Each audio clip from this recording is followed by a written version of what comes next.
சட்டமன்றத்தில் எதிர்க்கட்சித் தலைவர் எடப்பாடி கே பழனிசாமி பேசும்போது வழக்கம் போல் அரசியல் காழ்ப்புணர்ச்சியால் நேரலையை துண்டித்து விடியா அரசு அராஜகம். மக்கள் பிரச்சனையை கேள்வியாக எழுப்பினால் நேரலையை துண்டித்து அராஜகத்தில் ஈடுபடுவதுதான் திராவிட மாடலா என மக்கள் கேள்வி.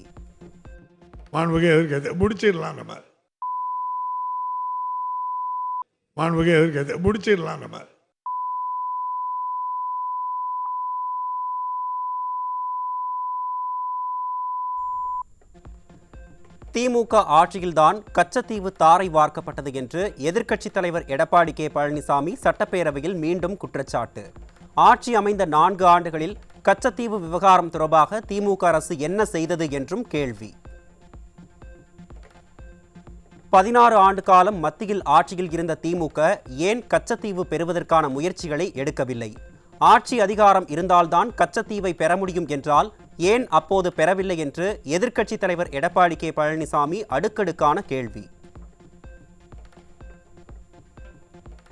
திமுக கூட்டணியில் இருந்த மத்திய காங்கிரஸ் அரசு கச்சத்தீவை தாரை வார்த்தபோது தமிழக மீனவர்களின் உரிமை பறிபோய்விடும் என அப்போதே புரட்சித் தலைவர் எம்ஜிஆர் எதிர்த்தார். கச்சத்தீவு மீட்பு தீர்மானம் குறித்து எதிர்க்கட்சித் தலைவர் எடப்பாடி கே பழனிசாமி பேட்டி. மத்தியிலே காங்கிரஸ் ஆட்சி இருந்த காலத்தில் 1974ஆம் ஆண்டு இந்திய நாட்டிற்கு உட்பட்ட கச்சத்தீவை இலங்கை அரசுக்கு இந்திய அரசு தாரை வார்த்து கொடுத்து விட்டது. அப்பொழுதே பொன்மனச்செம்மல் புரட்சித் தலைவர் எம்ஜிஆர் இருந்த காலம் அதை நாங்கள் கடுமையாக எதிர்த்தோம். கச்சத்தீவை மீட்க திமுக அரசு எந்த நடவடிக்கையும் இதுவரை எடுக்கவில்லை என எதிர்க்கட்சித் தலைவர் குற்றச்சாட்டு. சட்டமன்ற தேர்தல் வருவதை ஒட்டி கச்சத்தீவு குறித்து பேசி திமுக நாடகமாடி வருகிறது எனவும் விமர்சனம். அடுத்த ஆண்டு தேர்தல் வரப்போகுது. அந்த தேர்தலை ஒட்டி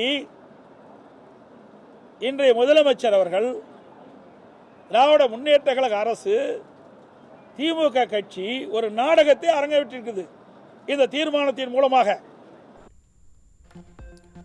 புரட்சித் தலைவி அம்மா அவர்கள் சொன்னதைப் போல கச்சத்தீவு என்று சொன்னாலே அஞ்சி நடுங்கும் திமுகவினர். கச்சத்தீவு குறித்து பேசுவதற்கு திமுகவினருக்கு எந்தவித அருகதையும் இல்லை என சட்டப்பேரவையில் புரட்சித் தலைவி முழங்கிய காட்சிகளை நினைவூட்டி பொதுமக்கள் விமர்சனம். ஒன்று, கச்சத்தீவு மீட்பு. கச்சத்தீவு என்று சொன்னால் எதிர்கட்சியினர் வெளியே கிளம்பி விடுகிறார்கள். நாடு முழுவதும் எத்தனை போதை ஒழிப்பு மையங்கள் இயங்கி வருகிறது? அந்த மையங்கள் மூலம் எத்தனை பேர் பயன் பெற்றுள்ளனர்? மாநிலங்களவையில் அதிமுக எம்பி CV சண்முகம் கேள்வி. இந்தியாவில் உள்ள 3 லட்சம் இலங்கை தமிழர்களுக்கு மத பாகுபாடு இன்றி குடியுரிமை வழங்க வேண்டும். நாடாளுமன்றத்தில் அதிமுக மாநிலங்களவை உறுப்பினர் மு தம்பிதுரை வலியுறுத்தல். சென்னை தண்டையார்பேட்டையில் 15 வயது சிறுமியின் ஆடைகளை கிழித்த சரித்திர பதிவேடு குற்றவாளி போக்சோவில் சிக்கினார். திராவிட மாடல் ஆட்சியில் காவல்துறை மீது சிறிதும் பயமில்லாததால் மீண்டும் குற்ற சம்பவங்களில் ஈடுபடுவதாக மக்கள் குற்றச்சாட்டு. சென்னை கீழ்ப்பாக்கத்தில் வீட்டில் தனியாக இருந்த 16 வயது மாணவிக்கு பாலியல் தொல்லை கொடுத்ததாக போதை ஆசாமி மீது புகார். திமுக ஆட்சியில் மாணவிகளுக்கு எதிரான குற்ற சம்பவங்கள் தொடர்ந்து அதிகரித்து வருவதாக மக்கள் குற்றச்சாட்டு. தூத்துக்குடி மாவட்டம் எட்டயபுரம் பாரதியார் நூற்றாண்டு நினைவு அரசு மகளிர் பாலிடெக்னிக் கல்லூரியில் பேராசிரியர் மீது மாணவிகள் பாலியல் குற்றச்சாட்டு. ஸ்டாலின் ஆட்சியில் கல்வி நிறுவனங்களில் அடுத்தடுத்து தொடர்கதையாகி வரும் பாதுகாப்பற்ற சூழல். சென்னை அண்ணாநகரில் 25 வயது பெண்ணை திருமணம் செய்து கொள்வதாக ஆசை வார்த்தை கூறி பாலியல் வன்கொடுமை செய்ததாக புகார். திமுக ஆட்சியில் பெண்களுக்கு எதிராக குற்ற சம்பவங்கள் தொடர்ந்து அதிகரித்து வருவதாக மக்கள் வேதனை. விருதுநகர் மாவட்டம் சாத்தூர் அருகே அரசு பள்ளி மாணவிகளிடம் பாலியல் சீண்டலில் ஈடுபட்டவரை கைது செய்ய திராணியில்லாத விடியா அரசின் ஏவல் துறை செய்தி ஊடகங்கள் வெளியிட்ட செய்திக்கு மறுப்பு அறிக்கை தயார் செய்து நேரத்தை வீணடித்துக் கொண்டிருக்கும் அவலம். தமிழகம் முழுவதும் சிறுமிகள், பெண்களுக்கு எதிரான பாலியல் வன்முறைகள் நாளுக்கு நாள் அதிகரித்து வரும் சூழலில் திராவிட மாடல் அரசு அதை தடுக்க நடவடிக்கை எடுக்காமல் குற்றவாளிகளை காப்பாற்றும் செயலில் ஈடுபட்டு வருவதற்கு மக்கள் கடும் கண்டனம். ஒரு மகளிர் ஸ்டேஷனில் நீங்கள் காவல்துறையில் வேலை செய்கிறீங்க, நீங்கள் கம்ப்ளைண்ட் கொடுத்தீங்கன்னா வாங்க மாட்டோம், அதுக்கு மீறி உங்களுக்கு நடவடிக்கை எடுக்கணும் அப்படின்னா உங்கள் மேலேயும் நாங்கள் கேஸ் பதிவு பண்ணி உங்கள் மேலேயும் நாங்கள் நடவடிக்கை எடுப்போம். ஏன்னா மற்ற 3 பிள்ளைங்க சொல்லிவிட்டு பேரண்ட்ஸு வீட்டில் மிரட்டுனதுனால இல்லை நாங்கள் சொல்லலைன்னு சொல்லி மாற்றி போய் சொல்லியிருக்காங்க. அதனால் அந்த பிள்ளைங்க இப்போ இல்லைன்னு சொல்கிறாங்க. அதனால் உங்கள் மேலே நடவடிக்கை எடுப்போம், இல்லாட்டி நீங்கள் திரும்பி போயிருங்க அப்படின்னு சொன்னதுனால பேசாமல் வந்துட்டோம். நான் காவல்துறையில் 16 வருஷமாக வேலை பார்த்துக்கிட்டு இருக்கேன். என் பிள்ளையும் பொய் சொல்லணுங்கிற அவசியம் இல்லை, நானும் பொய் சொல்லணுங்கிற அவசியம் இல்லை. எங்களுக்கே இந்த மாதிரி போலீஸாக இருந்துமே எந்த ஒரு இதுவும் நடவடிக்கையும் எடுக்க மாட்டேங்கிறாங்க. படிக்கிற பாமர மக்களுக்கெல்லாம் எப்படி சார் எடுப்பாங்க? இன்னி வர்ற பிள்ளைங்களை எப்படி இதிலிருந்து காப்பாற்ற முடியும்? ஈரோடு மாவட்டம் சத்தியமங்கலம் அருகே 16 வயது சிறுமி குளிப்பதை மறைந்து நின்று பார்த்த கூலி தொழிலாளி போக்சோவில் பிடிபட்டார். அப்பா ஸ்டாலினின் விடியா ஆட்சியில் சிறுமிகள் முதல் மூதாட்டிகள் வரை பாதுகாப்பு இல்லாமல் இருப்பதுதான் திராவிட மாடல் ஆட்சி சாதனையா என பொதுமக்கள் வேதனை. கரூர் மாவட்டம் குளித்தலையில் 16 வயது சிறுமியிடம் பாலியல் அத்துமீறலில் ஈடுபட்ட 5 இளைஞர்கள் போக்சோவில் சிக்கினர். சிறுமிகளுக்கு எதிரான குற்ற சம்பவங்களை தடுக்காமல் அப்பா ஸ்டாலினின் திமுக அரசு கும்பகர்ண தூக்கத்தில் இருப்பதாக மக்கள் குற்றச்சாட்டு. ராமநாதபுரம் பகுதியில் 16 வயது சிறுமியை பாலியல் வன்கொடுமை செய்த கல்லூரி மாணவர்கள் 2 பிடிபட்டனர். பாலியல் வன்கொடுமைக்கு உடந்தையாக இருந்த சிறுமியின் கொடூர தாயாரும் சிக்கினார். சென்னை பல்லாவரம் அருகே 2 பெண் குழந்தைகளுடன் தனியாக வசித்த பெண்ணை இளைஞர் கல்லால் அடித்து கொலை செய்த கொடூரம். விடியா ஸ்டாலின் ஆட்சியில் ஏவல்துறை கும்பகர்ண தூக்கத்தில் உள்ளதால் தலைநகர் சென்னையில் கொலை நடக்காத நாளே இல்லை என்று பொதுமக்கள் வேதனை. திருப்பூர் மாவட்டம் பல்லடம் அருகே 22 வயது இளம்பெண் ஆணவ கொலை செய்யப்பட்டது விசாரணையில் உறுதியானது. மாற்று சமூகத்தைச் சேர்ந்த இளைஞரை காதலித்ததால் அண்ணனே இரும்பு கம்பியால் தலையில் அடித்து கொலை செய்தது விசாரணையில் அம்பலம். சமத்துவம், சமூக நீதி பேசும் ஸ்டாலினின் திராவிட மாடல் ஆட்சியில் காதலித்ததற்காக இளம்பெண் உடன் பிறந்த சகோதரனால் கொலை செய்யப்பட்ட அவலம். காதல் கலப்பு திருமணம் செய்தால் உரிய பாதுகாப்பும் பரிசு தொகையும் வழங்கப்படும் என்று ஸ்டாலின் கூறியதெல்லாம் விளம்பரத்திற்கு தானா என்று மக்கள் கேள்வி. காஞ்சிபுரம் மாவட்டம் ஸ்ரீபெரும்புதூர் அருகே காதல் திருமணம் செய்து கொள்ள இருந்த இளம்பெண்ணை கல்லால் அடித்து கொலை செய்துவிட்டு இருசக்கர வாகனத்துடன் மின்கம்பத்தில் மோதி விபத்தில் உயிரிழந்தது போல சடலத்தை வீசிவிட்டு சென்ற மணமகன். திராவிட மாடல் அரசு பெண்களுக்கு பாதுகாப்பு வழங்க திறனில்லாத அரசு என்பது மீண்டும் நிரூபணமாகி உள்ளதாக மக்கள் விமர்சனம். நிர்வாக திறனற்ற திமுக ஆட்சியில் ஆணவ படுகொலைகள் சர்வசாதாரணமாக நிகழும் நிலையில் சைலண்ட் மோடு போன திமுக கூட்டணி கட்சிகள்.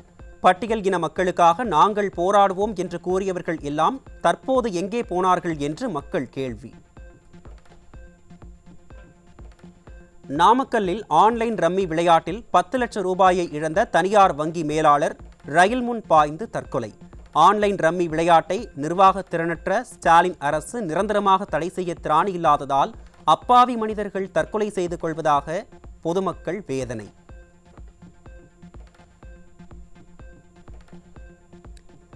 தென்காசி மாவட்டம் சங்கரன் கோவில் அடுத்த நொச்சி குளத்தில் சமையல் மாஸ்டர் வீட்டில் இரத்த காயங்களுடன் சடலமாக மீட்பு. மர்ம நபர்களால் கொலை செய்யப்பட்டாரா என்ற கோணத்தில் போலீசார் விசாரணை. தேனி மாவட்டம் பெரியகுளத்தில் மது போதையில் அக்கா மகனை இரும்பு கம்பியால் அடித்து கொன்றுவிட்டு தற்கொலை செய்து கொண்ட நபர். இருவரும் உயிரிழந்து விட்டதாக நினைத்து தாக்குதல் நடத்தியவரும் தனது வீட்டில் தூக்கிட்டு தற்கொலை. சென்னை நுங்கம்பாக்கத்தில் மெத்தபெட்டமைன் போதைப் பொருள் பிடிபட்டது. திமுக ஆட்சியில் போதைப் பொருட்களை கட்டுப்படுத்த முடியாமல் காவல்துறை திணறி வருவதாக மக்கள் குற்றச்சாட்டு.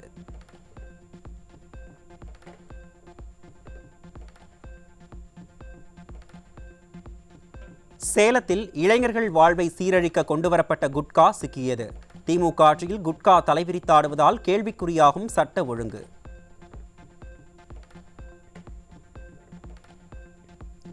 சேலம் மாவட்டம் மேட்டூர் அருகே இளைஞர்களின் வாழ்வை சீரழிப்பதற்காக கடத்தி வரப்பட்ட 400 கிலோ குட்காவுடன் 3 பேர் சிக்கினர். கர்நாடக மாநிலம் பெங்களூரில் இருந்து குட்கா பொருட்கள் கடத்தி வரப்பட்ட நிலையில் 3 லட்சம் ரொக்கமும் பறிமுதல். சென்னை எழும்பூரில் இருந்து ராமநாதபுரம் மாவட்டம் மண்டபம் நோக்கி சென்ற விரைவு ரயிலில் கடத்திச் செல்லப்பட்ட 19 கிலோ கஞ்சா பொட்டலங்கள் சிக்கின. விடியா திமுக ஆட்சியில் தமிழ்நாடு போதைப் பொருட்களின் கூடாரமாக மாறி வருவது மீண்டும் மீண்டும் நிரூபணம். சேலம் மாநகரில் 3 இடங்களில் இருந்து கஞ்சா பறிமுதல். சேலம் போதைப் பொருட்களின் குடோனாக மாறி வருகிறதா என மக்கள் கேள்வி.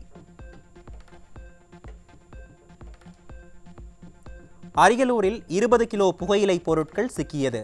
தமிழகத்தில் அதிகரித்து வரும் போதைப் பொருட்களை கட்டுப்படுத்துவது எப்போது ஸ்டாலின் என மக்கள் கேள்வி.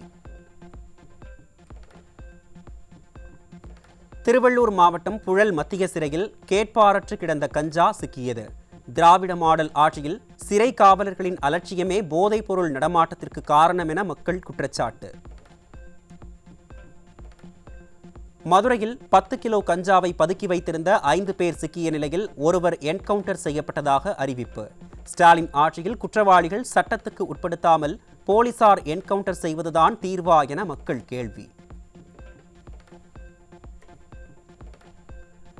போதையின் பாதையில் யாரும் செல்லாதீர்கள் என்று கூறும் திராவிட மாடல் ஸ்டாலின் மீது மக்கள் விமர்சனம்.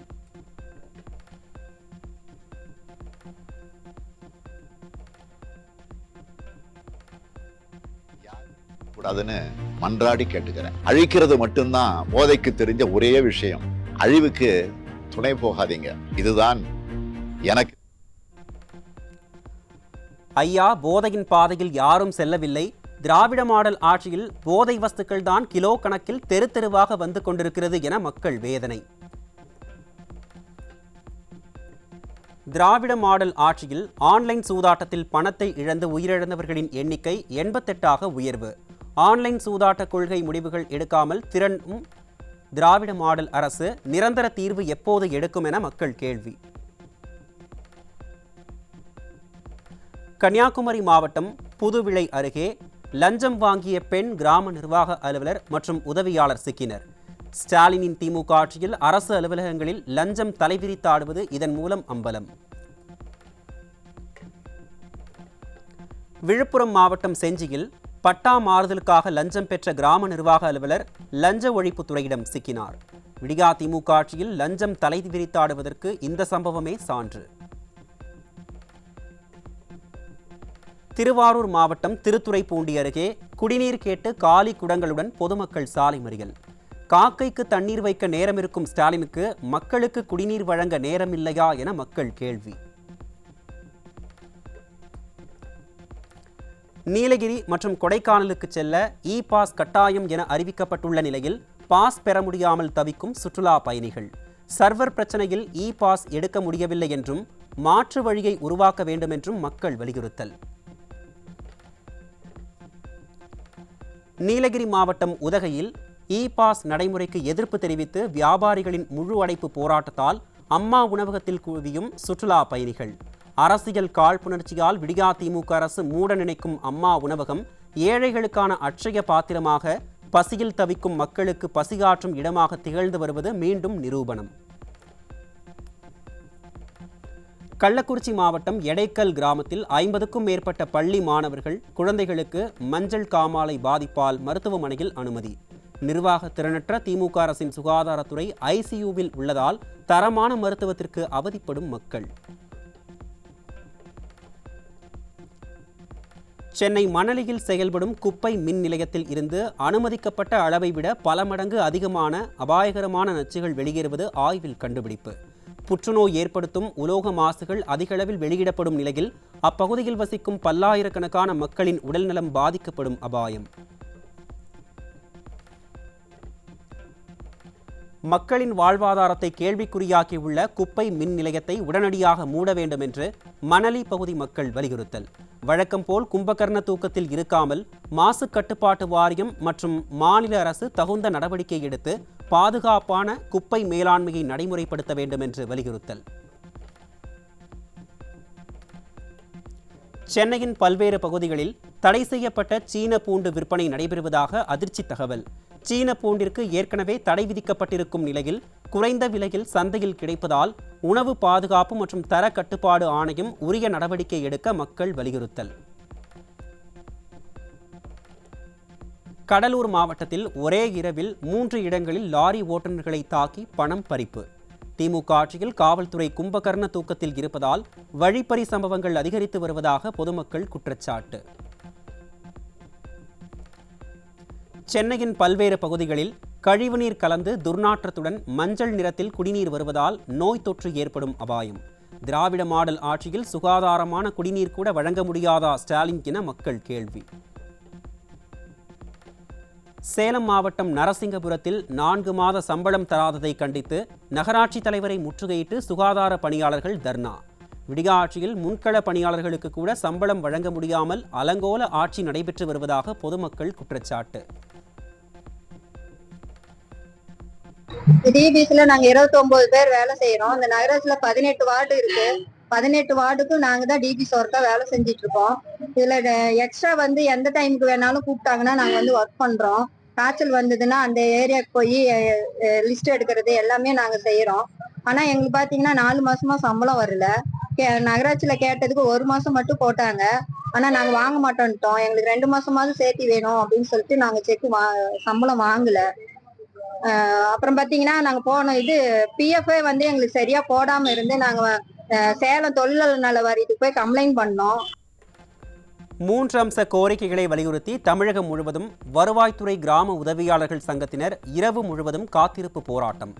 அனைத்து துறை ஊழியர்களும் போராடும் அவலநிலை ஏற்படுத்தியதுதான் ஸ்டாலின் அரசின் விடியலா என மக்கள் கேள்வி. ரத்து செய் ரத்து செய் ரத்து செய் வேண்டும் வேண்டும் காலமுறை ஊதியம் வேண்டும் வேண்டும் சிபிஎஸ் வேண்டாம் வேண்டாம் வேண்டாம் சிபிஎஸ் வேண்டாம்.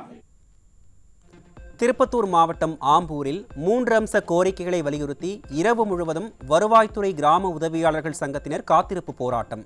ஸ்டாலின் தான் வராறு, விடியல் தர போராறு என கூறியதை நம்பி வாக்களித்த தங்களுக்கு 5 ஆண்டுகள் ஆகியும் விடியவில்லை என போராட்டத்தில் சிறப்பு அழைப்பாளராக பங்கேற்ற தமிழ்நாடு போக்குவரத்து மற்றும் சுகாதாரத்துறை ஊழியர் சங்க மாநில தலைவர் வேதனை.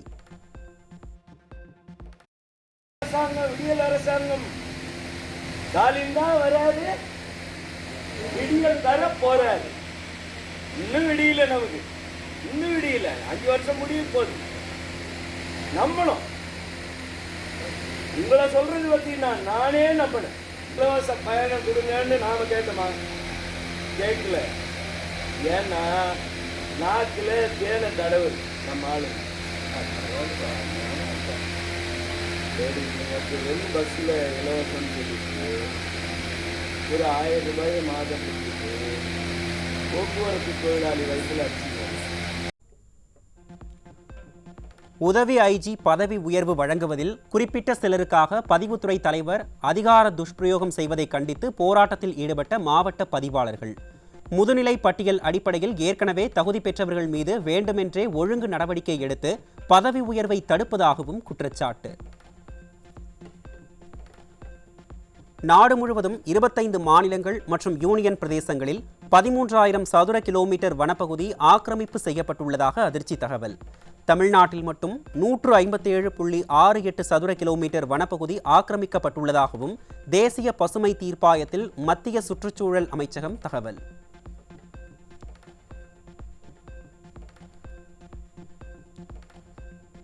இந்தியாவில் கடந்த பிப்ரவரி மாதத்தில் மட்டும் 97 லட்சம் வாட்ஸ்அப் கணக்குகள் முடக்கப்பட்டது. அவதூறான தகவல்களை பரப்புதல் உள்ளிட்ட பல்வேறு புகார்களின் அடிப்படையில் கணக்குகள் முடக்கப்பட்டதாக வாட்ஸ்அப் நிறுவனம் தகவல்.